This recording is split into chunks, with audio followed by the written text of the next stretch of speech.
Beatnick Bandit is one of the 3 most popular Hot Wheels cars of all time. It's the car that you can't mistake as anything else but a Hot Wheel car. This one was issued in 1968 and they ran this through 1971. They reissued this one again in 1993 as the Vintage Series, and again in 1998 as the Anniversary Series. Those cars aren't actually Redlines, they're just replicas. This particular one, I forget where I got it. I'm glad I did though. It's a beautiful brown color. I have it in my collection with, I don't know, a few thousand others. So stick around, you'll see the rest. Custom Camaro is another one of those scale Hot Wheels cars that made Mattel a success. Just like the real thing, hood opening and everything else. The thing you want to pay attention to on this particular model is that there are outlines of the doors and the trunk lid on this car. That's actually a rare variation of this, and makes it worth about double what the ones without the door lines are. Another thing you want to look out for in this model is you want to try to find one with a white painted body in enamel, not the Spectre Flame. That was, there's rumors that was something that they passed out at a racetrack, and then some were seen in blister packs, but the white enamel is the rarest version of this car.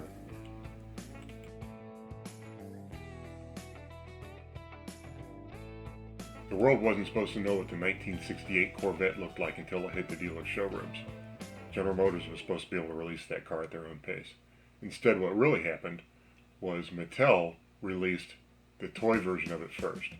You found out what the 1968 Corvette looked like by going to the toy store and buying your Redline Hot Wheels. It's rumored that somebody that worked for Mattel used to work for or knew somebody who worked at GM who snuck them into a warehouse just to see this car.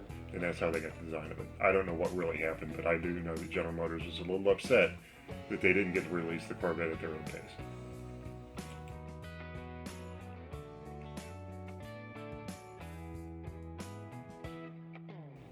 I've owned 2 first-generation Mercury Cougars in real life. So you'd think I'd own more of the Hot Wheels versions, but I don't. I only have a few. Why? Because they're expensive. This is a high-dollar Hot Wheel. Most of the time, when a kid played with this thing, as you can see by the bent axles, they would want to bend them down to jack the car up, and that's what happened to this. There is a wrench, it's called a tune-up wrench, that you can use to straighten the axles back out. And I've done it before on some of mine, and some of mine I've left them alone, just because I want to preserve the history of the car. This one's left alone. It sits in my display case, just like this.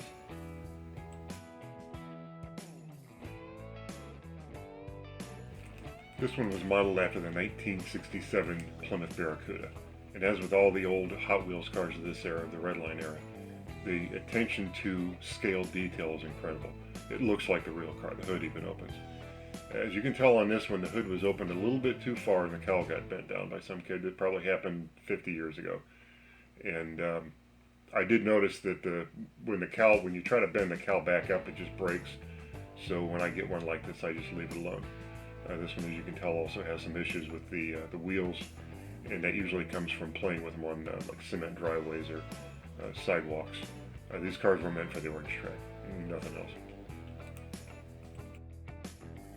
The Custom Eldorado, shown here to represent the 1967 Cadillac Eldorado. The one thing you start to notice here is the hood. The hood opens like any other Hot Wheels car, but this has those little power bulges on the hood. Those are on every 1968 issued Redline Hot Wheel car that doesn't have the engine sticking up through the hood. Otherwise, this is a spot-on replica of that car.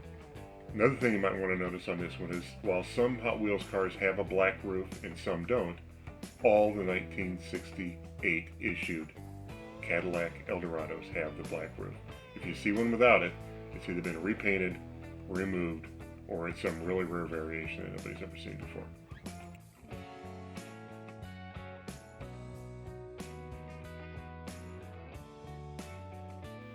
The Custom Firebird. This is another one of those cars you want to watch out for having the door lines that outline the door. That's a rare variation of this car. Of course, this one doesn't have it. The other little odd variation you want to look out for here is the red ones and the blue ones. Some of them actually had a red interior and a blue interior, respectively. That's kind of a rare variation that some collectors pay a little bit more for. This particular car I think I've had in my collection for about 14 years. It's one of my favorites, and it just sits there and looks pretty.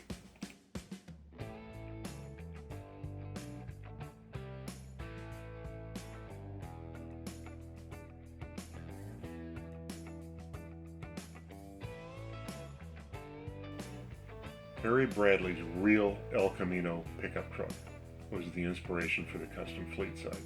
It has a little tonneau cover that flips up to reveal the bed, and in 1970, that tonneau cover was replaced with a ramp for the Sky Show set that would launch planes off the back of the truck. And like the custom Eldorado, all of these were issued with black roofs. So if you see one without a black roof, again, it's either been painted or it's been rubbed off, or it's some really weird variation that nobody's ever seen before. This copper one's been in my collection since the very beginning. I've had this car for almost 15 years.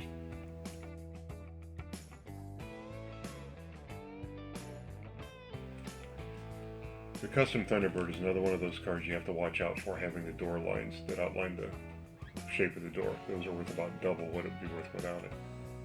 This particular car I remember buying at Hartville Flea Market. I was set up on one of the holiday weekends, probably Memorial or Labor Day weekend, and the guy that was set up across from me had this thing sitting in a display case glistening in the sun. And I looked at this car for about 2 hours from about 30 feet away, and I couldn't take it anymore. I had to go over there and buy it off him. I think I bought several cars off him that day, but this was the last one I bought. I gave him, I think it was like $35 for this car.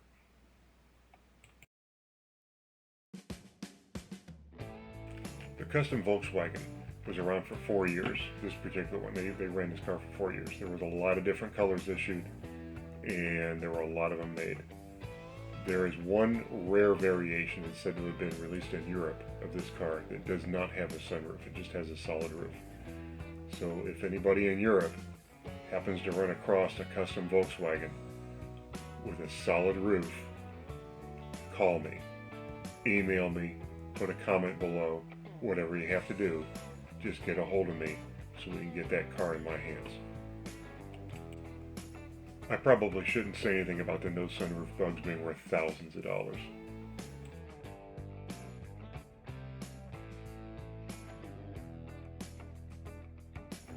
The Deora was based on a Dodge show truck of the same name. It featured 2 surfboards on the tonneau cover, one orange and one yellow. They were supposed to be removable for, I guess, surfing, I don't know. As you can see, these are the original boards of the truck.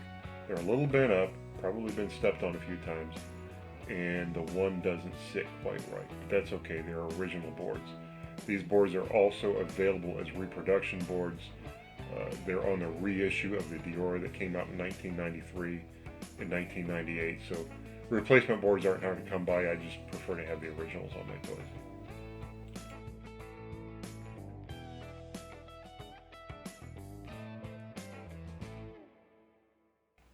The Ford J car was based on a Ford race car of the same name, and it's the only actual race car in the 1968 lineup.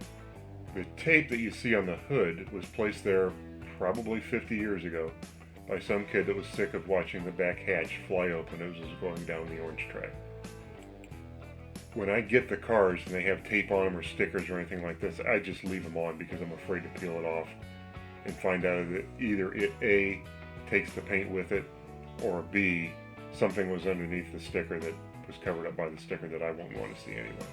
So when I get them like this, it just stays like this.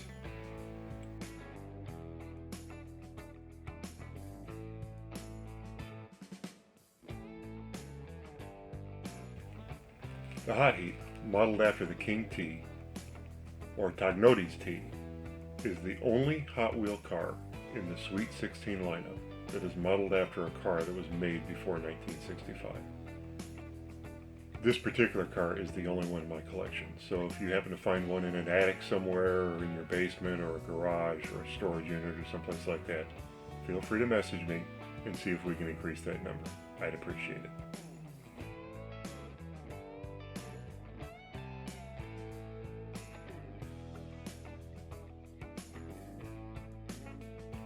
The Python is one of the other 3 cars that's unmistakably a Hot Wheels car. You cannot mistake this car for anything else. Perhaps the most interesting thing about this car is how it started out. It did not start out as the Python. It started out as the Cheetah.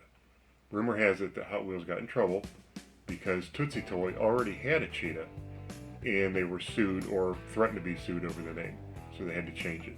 The thing is, there were some cars that got out with a Cheetah name on them. So if you find one that says Cheetah on the bottom that looks like this, you can pretty much name your price for it. A collector will pay thousands and thousands of dollars for that car. It doesn't really matter what condition it's in. The Silhouette is another one of those unmistakable Redline Hot Wheel cars. Originally issued in 1968, they ran this one through 1971. Then they reissued it in 1993 and again in 1998. The way to tell the difference between the original and the reissues is to look at the bottom. The originals are all made either in Hong Kong or the United States. Anything reissued will be made somewhere else, China, Malaysia, someplace like that. Another way to tell the difference on these cars is to look at the wheels. You'll notice that these wheels are completely capped. There is no axle pin seen from the outside. The reissues, you can see the axle pin.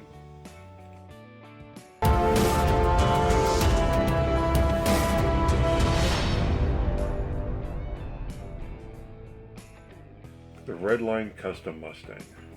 Before I get into what makes this particular car so special, I'll tell you that there are three variations of this particular model.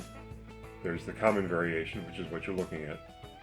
There's a variation that has a louvered rear window, and there's a variation that has open hood scoops in the hood. Those two variations are very rare, so that's something you're going to want to look out for when you're looking at these cars. This particular model I bought on eBay. I think I paid $100 for it, and I didn't get just this car. I got a whole case full of cars. There were 48 of them. Most of the cars were actually Matchbox. I think there was only 3 or 4 Hot Wheels in the lot. I already sold some of the Matchbox. I got my money back out of the lot, I'll put it that way. The eBay seller that I bought these cars off of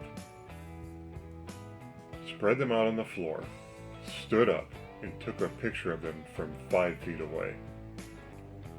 Even from that picture I could tell what this was.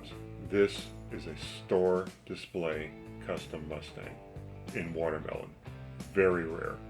This color was never available to the general public.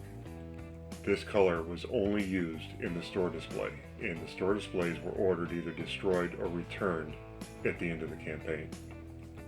The last store display I saw for sale was about 10 years ago, and the guy was asking over $40,000 for it. These things almost never come up for sale, so to find this accidentally in a lot on eBay is almost unheard of, and I got really lucky. This car will stay in my collection forever.